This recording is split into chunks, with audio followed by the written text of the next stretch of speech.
Welcome to Dragon's Den, where Lightning With Dragon me. has given us something special to look at. What are we looking at, Lightning?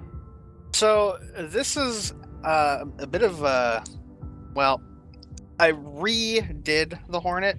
I didn't have the exact same one, so I had to go in there and rebuild it. And this is after I was testing it. And I got it mostly flying right. As you can see, it's got tail fins on there because it actually doesn't fly very well without some vertical stabilizers.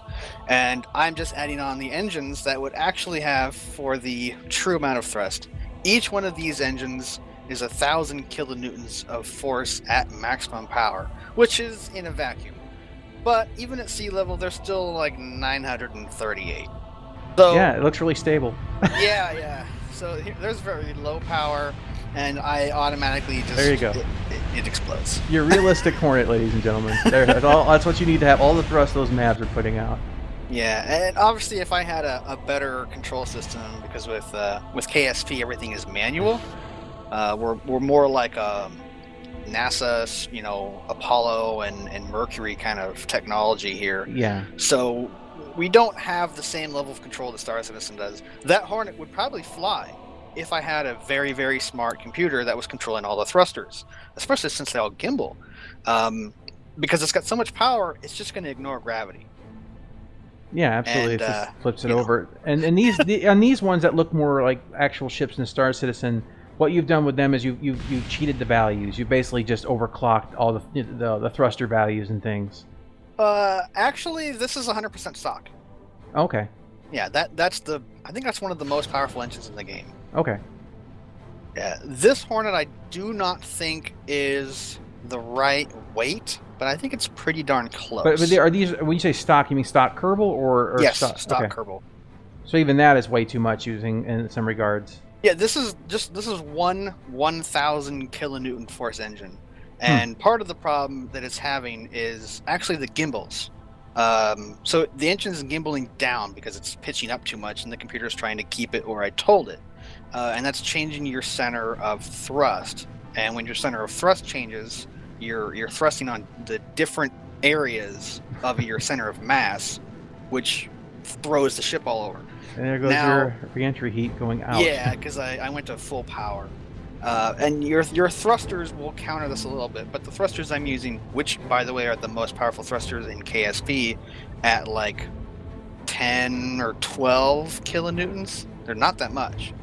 And actually, the basic ones that you usually use are 1. And when you get really big ships, you need more than just a couple. But these ones they're overkill in most cases. Yeah, man, look at that. It's and if this is just the stock Kerbal, I mean, in the Star Citizen values go way beyond that. Oh yeah. I mean, the very first one we saw, that's the Star Citizen effective engine power that it has. This is the nice looking what it actually is in Star Citizen. But if you go back to that very first one, that's the invisible engines variant.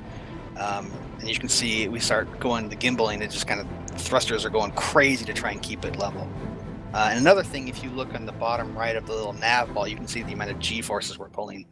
And I took this all the way to space, or actually not space. Obviously I took it to space. This is the sun. And you can see in the top left the emission timer. Well, you did see it until I EVA'd and blew up from heat. Now, I think you did a really good job on this Freelancer. Considering what you had available in Kerbal, this came out really sharp. Oh man, it took me so long to even get this. And we're going to see a problem with it right away, real quick. So these are the same engines that were on the Hornet. I just have 2 of them. And we're flying... it's like 100-ish tons versus the 18 or 20 that the Hornet was. And I mean, we're at full power, obviously, but I mean, we can fly this, and we kind of get the wings sheared off because of atmospheric or not atmospheric effects.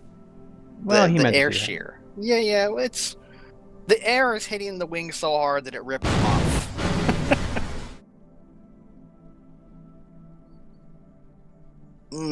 That sheet menu. Well, you need to do infinite propellant and stuff like that to make it work. Yeah, because I use so much fuel that it just run out. Like Star Citizen, you pretty much have unlimited fuel. Now, this one actually has double the engines, but because they're gimbaled engines, and KSP is a fairly realistic simulator, they're actually gimbaling into the other engins and you see the heat heating them up. Yeah, and they're actually going to blow themselves up any second now. There goes one. Now it only has 3 engines, which means the center of thrust is totally off. Looks like you moved them away from each other just a little bit. I've actually changed them. These are one of the lower end engines, and they are not gimbaled. Okay. And they're only like 215 kilonewtons of force, so they're like a quarter of the power.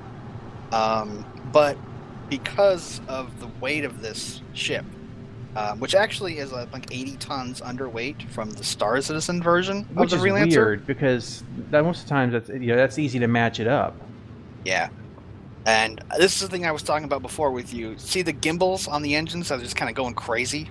That's awesome. You have a storage area. Yeah, the gimbal. Yeah, because, as the engines are gimbaling to have it go, oh, well, you want to go here.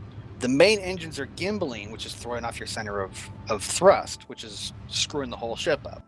What you want is your main engines to be fixed, so your center of thrust is always where it's supposed to be.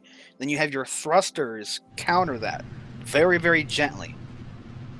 And I'm not quite sure what version of this is. I think I went in here and adjusted the center of thrust again. And I'm also going just absolutely so fast. And this is taking you a lot of tweaks to even get this thing to fly. Yeah, I probably spent like 2 hours trying to make it fly. I mean, this is super, super cut down. So we are almost in space at this point, and now we're going to be crashing. Here's where I shut off the gimbals so I can actually fly the ship. But when you actually get the ship into space, you really don't need that much power in your thrusters to change directions, because you're only you give it a little bit of thrust in one direction, then you stop. Right. And then you counter that when you need to, like halfway through your maneuver, you stop. Yeah, and that's what, if the game was main centric, it really wouldn't need as much thrust as it does. Oh yeah, that's not good. It wouldn't need as much thrust for the maps, but the way they've got it set up basically is in a 90 something percentile, the maps being equal to mains.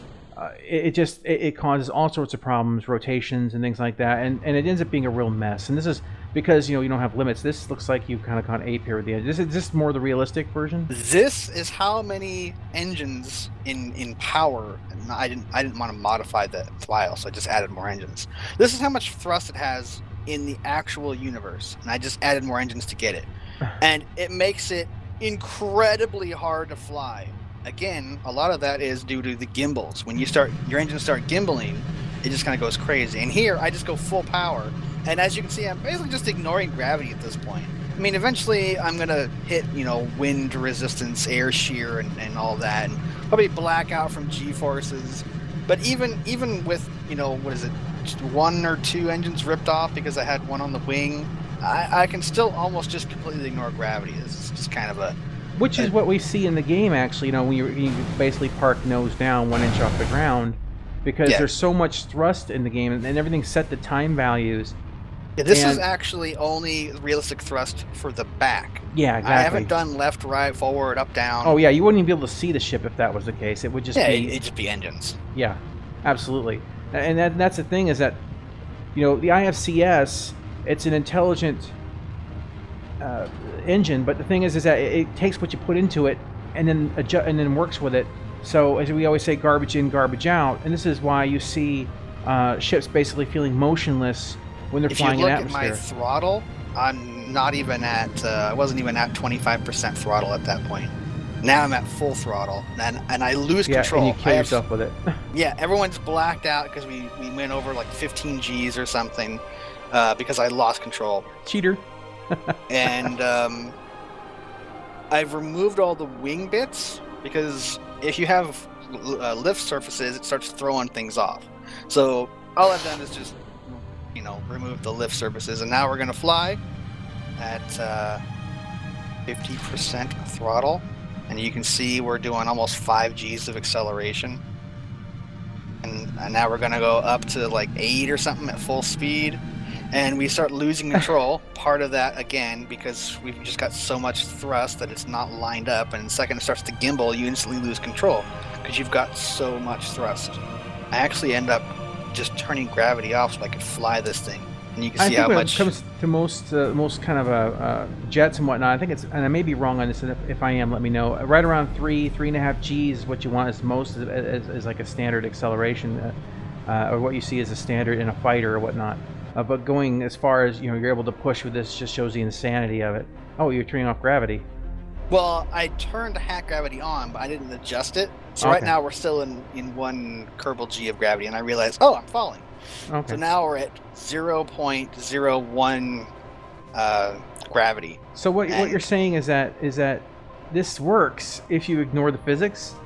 Yeah, but look how much easier it is to fly now that the gravity's not affecting me. And then here's what I was It's all talking about. wiggly. Yeah, that's partly because of just the gimbaled engines. Is that they just throw your center of thrust off so much. And you're still not even at 100%. This thing's just... No, I'm maybe like 80 now, 75-ish. And I'm, 3 kilometers per second. Doing like 7 Gs of acceleration here. That's actually why I'm throttling down, is I want to see how long these guys can stay not blacked out. And I think I give up after a while and I just go apeshit. I think that's 9 Gs of acceleration and blacked out. And limited, I can't read that. The other guy here, Lendl Kerman. He's got a higher G tolerance, but you can only survive such sustained Gs for so long, and 9 Gs of acceleration is a lot, and unfortunately he's going to pass out as well. And that camera shift, that's me leaving the sphere of influence of the planet.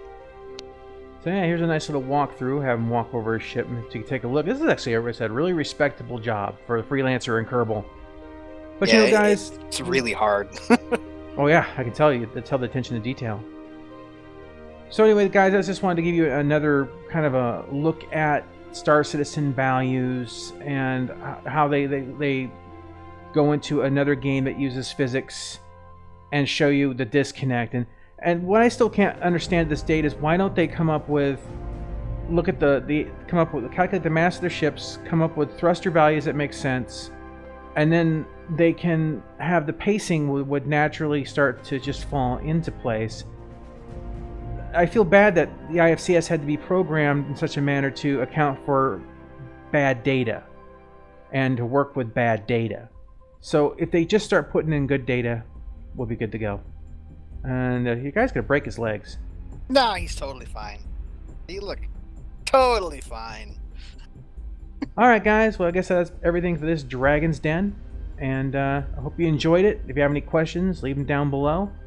And we will catch you on whatever video project we're doing next. We have a couple coming up. Yeah, we have some ideas. We always do. It's follow through. That's the issue. Later.